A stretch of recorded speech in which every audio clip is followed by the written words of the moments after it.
ഗുരുകുലം learning Amrita miss ആണ്. അപ്പോൾ മക്കളെ, ഇന്ന് ഏറ്റവും ഇമ്പോർട്ടൻ്റ് ആയിട്ട് നിങ്ങൾ അറിഞ്ഞിരിക്കേണ്ട, നിങ്ങൾ ശ്രദ്ധിക്കേണ്ട ഒരു കാര്യം നിങ്ങളുമായിട്ട് ഡിസ്കസ് ചെയ്യാനാണ് മിസ് വന്നിട്ടുള്ളത്. നമ്മൾ എപ്പോഴും എക്സാം ഒക്കെ എഴുതി കഴിയുമ്പോൾ നമ്മൾ ഫുൾ മാർക്ക് പ്രതീക്ഷിക്കുന്ന ചില ക്വസ്റ്റ്യൻസിന് നമുക്ക് പലപ്പോഴും എന്ത് സംഭവിക്കാറുണ്ട്, അര മാർക്കും 1 മാർക്കും ഒക്കെ ആയിട്ട് നമുക്ക് കുറഞ്ഞു പോകാറുണ്ട് അല്ലേ? അതെന്തുകൊണ്ടായിരിക്കും? പല റീസൺ കൊണ്ടായിരിക്കും. ചിലപ്പോൾ നമ്മുടെ ആൻസർ തെറ്റുന്നതുകൊണ്ടായിരിക്കും, ചിലപ്പോൾ നമ്മുടെ ആൻസർ ടീച്ചർമാർ കറക്റ്റായിട്ട് കാണാത്തത് കൊണ്ടായിരിക്കും. അങ്ങനെ പല റീസൺ കൊണ്ട് നമുക്ക് മാർക്കുകൾ നഷ്ടമാകാറുണ്ട്. അപ്പൊ എങ്ങനെയാണ് കൃത്യമായിട്ട് നിങ്ങളുടെ ഒരു ആൻസർ ഷീറ്റ് പ്രസന്റ് ചെയ്യേണ്ടത് എന്നുള്ള കാര്യമാണ് നമ്മൾ ഇന്ന് ഡിസ്കസ് ചെയ്യാൻ വേണ്ടി പോകുന്നത്.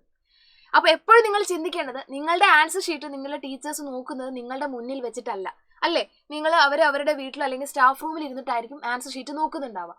അപ്പോൾ ഓരോ ക്വസ്റ്റ്യനിലും നിങ്ങൾ എന്താണ് ഉദ്ദേശിച്ചത് എന്ന് ടീച്ചറുടെ അടുത്ത് പോയിട്ട് നിങ്ങൾക്ക് എക്സ്പ്ലെയിൻ ചെയ്യാൻ പറ്റില്ല. അപ്പൊ ആ ആൻസർ ഷീറ്റിലൂടെയാണ് നിങ്ങൾ ഉദ്ദേശിച്ച കാര്യങ്ങൾ ടീച്ചർമാർ കൃത്യമായിട്ട് മനസ്സിലാക്കുന്നത്.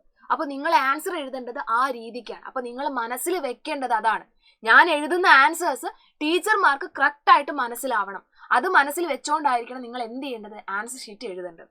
അതിൽ ഒന്നാമത്തെ കാര്യം എന്ന് പറയുന്നത്, എപ്പോഴും നിങ്ങളുടെ ആൻസർ ഷീറ്റ് വളരെ നീറ്റ് ആയിട്ടായിരിക്കണം നിങ്ങൾ ഹാൻഡിൽ ചെയ്യേണ്ടത്. ഓക്കെ, ആദ്യം തന്നെ ആൻസർ ഷീറ്റ് കിട്ടുമ്പോൾ നിങ്ങൾ സൈഡിൽ എന്ത് ചെയ്യണം, നിങ്ങളുടെ പേര്, ക്ലാസ്, റോൾ നമ്പർ എന്ന് വേണ്ട കാര്യങ്ങളൊക്കെ കറക്റ്റായിട്ട് എഴുതിയിരിക്കണം. സബ്ജക്ട് ഏതാണോ സബ്ജക്ട് എന്ന് പറയുന്നത് അത് കറക്റ്റായിട്ട് മെൻഷൻ ചെയ്യണം.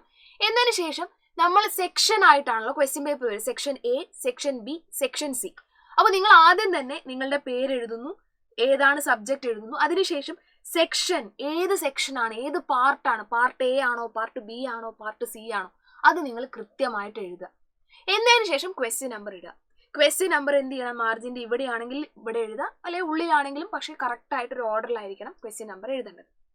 എഴുതുന്ന സമയത്ത് വളരെ നീറ്റായിട്ടായിരിക്കണം നമ്മൾ എന്ത് എഴുതേണ്ടത്. അതായത് ആർക്കും കറക്റ്റായിട്ട് റീഡ് ചെയ്യാൻ പറ്റുന്ന ഒരു രീതിയിലായിരിക്കണം ആൻസർ ഷീറ്റിൽ നമ്മൾ ആൻസേഴ്സ് എഴുതേണ്ടത്.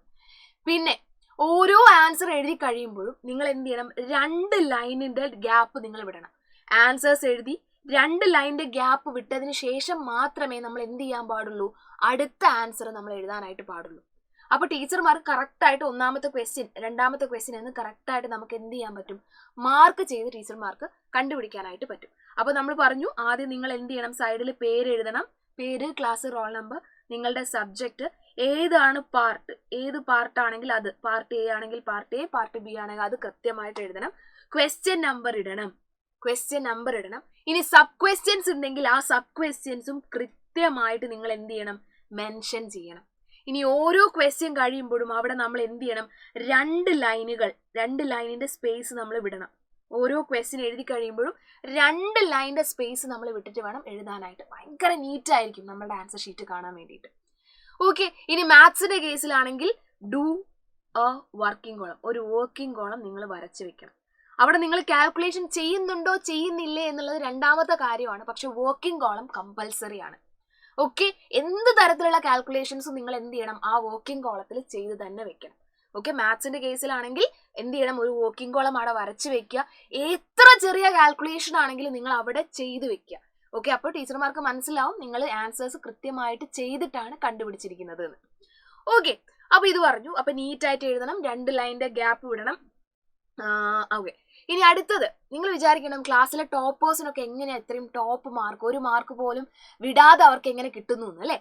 അതിലെ ഒന്നാമത്തെ കാര്യം എന്ന് പറയുന്നത്, അവർ ക്വസ്റ്റ്യൻ അപ്രോപ്രിയേറ്റ്, അതായത് മാർക്ക് അപ്രോപ്രിയേറ്റ് ആയിട്ടാണ് ആൻസർ എഴുതുന്നത്. ഏറ്റവും ഇമ്പോർട്ടൻ്റ് ആയിട്ടുള്ള കാര്യമാണ്.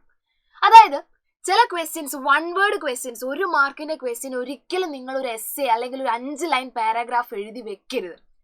1 മാർക്കിന്റെ ക്വസ്റ്റ്യൻ ആണെങ്കിൽ 1 ലൈൻ അല്ലെങ്കിൽ 2 ലൈൻ അത്ര മതി, അത്രേ വേണ്ടുള്ളൂ.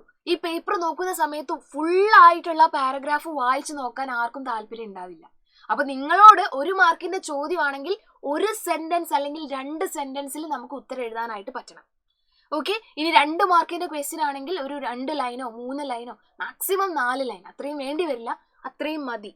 ഓക്കെ, അപ്പൊ മാർക്ക് അപ്രോപ്രിയേറ്റ് ആയിട്ട് വേണം നിങ്ങൾ എന്ത് ചെയ്യാൻ വേണ്ടിയിട്ട്, ഓരോ ക്വസ്റ്റ്യനും അപ്രോച്ച് ചെയ്യാൻ വേണ്ടിയിട്ട്. എഴുതുമ്പോൾ എസ്സേ പോലെ ഇങ്ങനെ പാരഗ്രാഫ് പോലെ 2 മാർക്കിനും 3 മാർക്കിനും എഴുതി വെക്കരുത്. 2 ലൈനൊക്കെ മതി. 2 മാർക്കിന് 2 ലൈനോ 3 ലൈനിലോ നമുക്ക് ഉത്തരം എഴുതാനായിട്ട് സാധിക്കും. അത്ര മാർക്കിനേ ഉള്ളൂ അത്. ഓക്കെ, അപ്പം മാർക്ക് അപ്രോപ്രിയേറ്റ് ആയിട്ട് നമ്മൾ എന്ത് ചെയ്യണം, ആൻസേഴ്സ് എഴുതാനായിട്ട് ശ്രദ്ധിക്കണം.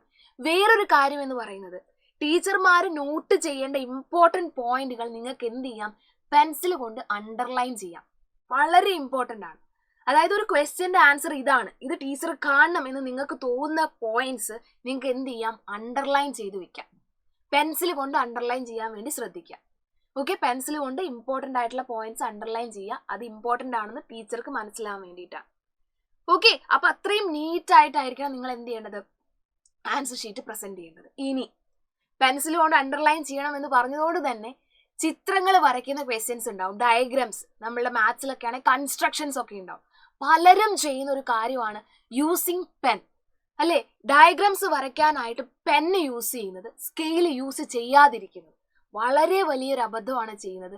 നിങ്ങൾ എപ്പോഴും കൺസ്ട്രക്ഷൻസ് ചെയ്യുമ്പോഴും ഡയഗ്രാംസ് വരയ്ക്കുമ്പോഴും പെൻസിലും സ്കെയിലും ഉപയോഗിക്കുക തന്നെ വേണം. അപ്പൊ നിങ്ങൾ ആലോചിക്കും, അത് നോക്കുന്ന ടീച്ചർക്ക് എങ്ങനെയാ മനസ്സിലാവുക അത് പെൻസിലും സ്കെയിലും മീൻസ് സ്കെയിൽ ഉപയോഗിച്ചിട്ടുണ്ടോ ഇല്ലയോ എന്ന്? കൃത്യമായിട്ട് മനസ്സിലാവും. ഞാൻ നിങ്ങൾക്ക് കാണിച്ചു തരാം. ഞാൻ ഇവിടെ ഇങ്ങനെ ഒരു ലൈന് വരയ്ക്കുന്നതും സ്കെയിൽ ഉപയോഗിച്ച് ഇങ്ങനെ ഒരു ലൈന് വരയ്ക്കുന്നതിലും തമ്മിൽ വ്യത്യാസമുണ്ട്. നിങ്ങൾക്ക് തന്നെ കണ്ടാൽ മനസ്സിലാവും. ഇവിടെ ചെറിയൊരു ബെൻഡ് വരുന്നു, ഇവിടെ അതില്ല. കറക്റ്റ് ലൈനാണ്. ഇത് ഞാൻ സ്കെയിൽ വെച്ച് വരച്ചതാണ്, ഇത് സ്കെയിൽ വെക്കാതെ വരച്ചതാണ്. അപ്പോൾ ഒരു ഡയഗ്രാം വരയ്ക്കുന്ന സമയത്ത് കൃത്യമായി സ്കെയിലും പെൻസിലും വെച്ച് ഉപയോഗിച്ച് വരച്ചു കഴിഞ്ഞാൽ അടിപൊളിയായിരിക്കും, മാർക്ക് നിങ്ങൾക്ക് തന്നെ വരും. അപ്പോൾ ഓൾ ടുഗെദർ നോക്കുവാണെങ്കിൽ ഒരു പേപ്പർ, നിങ്ങൾ എഴുതുന്ന നിങ്ങളുടെ എക്സാം പേപ്പർ എന്ന് പറയുന്നത് നിങ്ങളുടെ റിഫ്ലക്ഷനാണ്. എപ്പോഴും നിങ്ങൾ മനസ്സിൽ വിചാരിക്കേണ്ടത് ഞാൻ എന്നെ പ്രസന്റ് ചെയ്യുന്നതാണ് ഈ ആൻസർ ഷീറ്റിലൂടെ. അപ്പൊ നീറ്റ് ആൻഡ് ടൈഡി ആയിട്ടായിരിക്കണം നിങ്ങൾ ആൻസർ പ്രസന്റ് ചെയ്യേണ്ടത്. ഓരോ ക്വസ്റ്റ്യൻ കഴിയുമ്പോൾ 2 ലൈന് ലീവ് ചെയ്യുക. എഴുതുന്നത് നല്ല നീറ്റ് ആയിരിക്കുക. ഒരേ ഇങ്ക് പെന്നുകൊണ്ട് എഴുതാനായിട്ട് ശ്രദ്ധിക്കുക. പിന്നെ ഒരു കാര്യം കൂടിയുണ്ട്, നമുക്ക് മിസ്റ്റേക്ക് വരും, അല്ലേ? നമ്മൾ എഴുതുന്ന സമയത്ത് നമുക്ക് എന്ത് സംഭവിക്കും, മിസ്റ്റേക്ക് വരും. ഓക്കെ, മിസ്റ്റേക്ക് വരുന്ന സമയത്ത് ഒരിക്കലും ഇങ്ങനെ നിങ്ങൾ എന്ത് ചെയ്യരുത്, കട്ട് ചെയ്യരുത്. പകരം മിസ്റ്റേക്ക് വരുന്ന സാധനങ്ങൾ, എൻ്റെ പേരാണോ ഞാൻ ഇവിടെ എഴുതുന്നത്, മിസ്റ്റേക്ക് വരുന്ന സമയത്ത് നിങ്ങൾക്ക് എന്ത് ചെയ്യാം, ഒരു സിംഗിൾ ലൈൻ ഉപയോഗിച്ച് ഇത് കട്ട് ചെയ്യാം. ഇത്ര മതി. ഇതാണ് നീറ്റ്നെസ്. ഇങ്ങനെ കട്ട് ചെയ്യാൻ ശ്രദ്ധിക്കുക, ഇങ്ങനെ കട്ട് ചെയ്യാതിരിക്കുക. അപ്പൊ നിങ്ങളായിരിക്കും അതിലെന്താ മിസ്റ്റേക്ക് വ്യത്യാസം. നമ്മൾ ഇങ്ങനെ കട്ട് ചെയ്യുന്ന സമയത്ത് ഈ ബാക്കി പേപ്പറിൽ എന്ത് എഴുതി എന്നുള്ള വിഷയമല്ല, ടീച്ചർമാർ പേപ്പർ നോക്കുമ്പോൾ ഫുൾ കോൺസെൻട്രേഷൻ ഇവിടേക്ക് പോകും. അപ്പം തന്നെ നിങ്ങളുടെ ഇംപ്രഷൻ മുഴുവൻ പോയി. റെഡി? അപ്പൊ ഈ ഒരു കാര്യം കൂടി ശ്രദ്ധിക്കാം. ഇനി ഏറ്റവും ഇമ്പോർട്ടൻ്റ് ആയിട്ടുള്ള ഒരു ടിപ്പാണ്, നിങ്ങൾ ആൻസർ എഴുതുന്ന സമയത്ത് ഒരിക്കലും ഫസ്റ്റ് പേജിൽ തന്നെ ഫസ്റ്റ് ക്വസ്റ്റ്യൻ്റെ തന്നെ ആൻസർ തെറ്റിക്കാതിരിക്കുക. അതായത് നിങ്ങൾക്ക് 100% ഷുവർ ആണ്, ഫുൾ മാർക്ക് കിട്ടുമെന്ന് ഉറപ്പുള്ള ഒരു ചോദ്യമായിരിക്കണം നിങ്ങൾ ആദ്യം എഴുതേണ്ടത്. ആദ്യം തന്നെ നിങ്ങൾ തെറ്റുത്തരം എഴുതി പേപ്പറിൽ തെറ്റ് എന്ന് നിങ്ങളുടെ ടീച്ചറെ കൊണ്ട് എഴുതിക്കരുത്. ഫസ്റ്റ് തന്നെ കറക്റ്റ് എന്ന് എഴുതി 5 മാർക്കിൻ്റെയോ അല്ലെങ്കിൽ 4 mark what ever it is അത് എഴുതാനായിട്ടുള്ള ഒരു ചാൻസ് നിങ്ങൾ ടീച്ചേഴ്സിന് കൊടുക്കുക. അപ്പോൾ ഫസ്റ്റ് ക്വസ്റ്റ്യൻ ആൻസർ നിങ്ങൾ എപ്പോഴും എന്ത് ചെയ്യണം, കറക്റ്റായിട്ട് എഴുതാനായിട്ട് ശ്രദ്ധിക്കണം. അത് നിങ്ങൾ ആ ക്വസ്റ്റ്യൻ പേപ്പർ വായിക്കുമ്പോൾ തന്നെ നിങ്ങൾ ആദ്യം എഴുതേണ്ടത് കറക്റ്റായിട്ട് നിങ്ങൾക്ക് അറിയുന്ന ആൻസേഴ്സ് മാത്രമാണ്. അപ്പം എന്ത് ചെയ്യും, ഫുൾ ഇങ്ങനെ ശരിയിട്ടിട്ട് അടുത്തൊരു തെറ്റ് വരുന്ന സമയത്ത് ടീച്ചർ ഒന്ന് ആലോചിക്കും, അല്ലേ? സ്വാഭാവികമായിട്ടും ആലോചിക്കും എന്തുകൊണ്ട് തെറ്റ് വരുത്തി. അപ്പോൾ അത്രയും മാർക്ക് ഫുള്ളായിട്ട് ഇങ്ങനെ കിട്ടി, നല്ല എന്താ പറയുക, ടീച്ചർക്ക് ഒരു ഇംപ്രഷൻ ഉണ്ടാവും. നിങ്ങളുടെ ആൻസർ ഷീറ്റ് നോക്കുന്ന ആൾക്ക് വലിയൊരു ഇംപ്രഷൻ ഉണ്ടാകും, കാരണം ഇത്രയും കുട്ടി കറക്റ്റ് ആൻസറാണ് എഴുതിയത്. അപ്പോൾ ഈ ഒരു പോയിന്റ് മറക്കാതെ നിങ്ങൾ ചെയ്യുക. ഫസ്റ്റ് ഉള്ള ക്വസ്റ്റ്യൻസ് എന്ന് പറയുന്നത് നിങ്ങൾക്ക് 100% ഷുവർ ഉള്ള ക്വസ്റ്റ്യൻസ് മാത്രം ആൻസർ ചെയ്യാൻ വേണ്ടി ശ്രദ്ധിക്കുക. ഓക്കെ, അപ്പോൾ ഞാൻ ഈ പറഞ്ഞ എല്ലാ കാര്യങ്ങളും മനസ്സിൽ വെച്ചുകൊണ്ടായിരിക്കണം അടുത്ത എക്സാം നിങ്ങൾ എഴുതാനായിട്ട് പോകേണ്ടത്.